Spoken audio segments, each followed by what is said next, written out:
ప్రేమ్బాబు పరిస్థితి పంతులు గారితో చెప్పాను. ఆయనే ఆ వ్రతం చేస్తే ఫలితం ఉంటుందని చెప్తే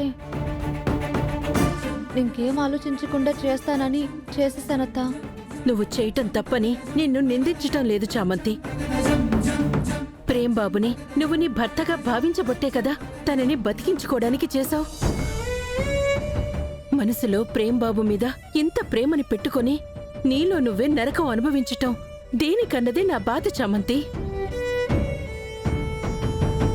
ఇంకా దాచుకోడాలు వద్దమ్మా. నేనిప్పుడే వెళ్ళి ప్రేమ్బాబుతో మాట్లాడతాను.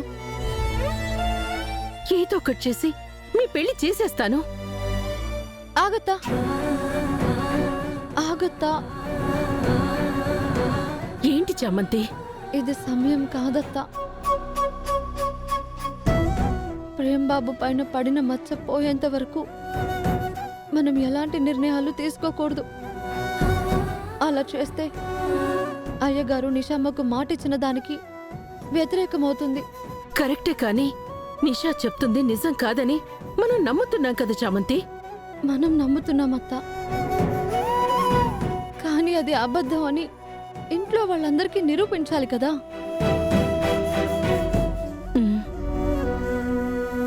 అందుకే చెప్తున్నాను, దాని బండారం బయట పెట్టే వరకు ఏం చెప్పొద్దత్తా. సరే చామంతి, నువ్వు చెప్పేది సబబుగానే అనిపిస్తున్నా ఇంకా ఎన్ని రోజులని మీకీ వేదనని నన్ను వేధిస్తోంది. ఏం చేస్తావమ్మా? అయ్యగారు చెప్పిందాన్ని దృష్టిలో పెట్టుకోవాలి కదా.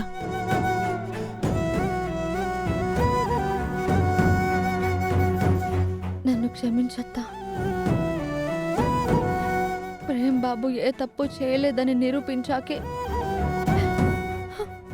చెబుతానని నా మాంగళ్యం మీద ఒట్టు పెట్టుకున్నాను. అందుకే చెప్పలేకపోతున్నాను.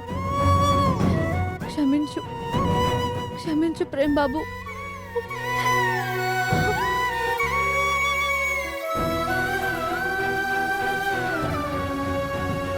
చామంతి అమ్మవారికి దీర్ఘసుమంగళి వ్రతం చేసింది. ఎంతో నిష్టగా నియమంగా వ్రతం చేసింది బాబూ. ఎందుకు చామంతి నా మీద నీ మనసులో అంత ప్రేమను పెట్టుకుని నా కోసం దీర్ఘ సుమంగళి వ్రతం చేసి నన్ను బ్రతికించి పైకి మాత్రం ఏమీ లేదన్నట్టు ఆ రోజు కట్టిన తాళిని తీసేశావు.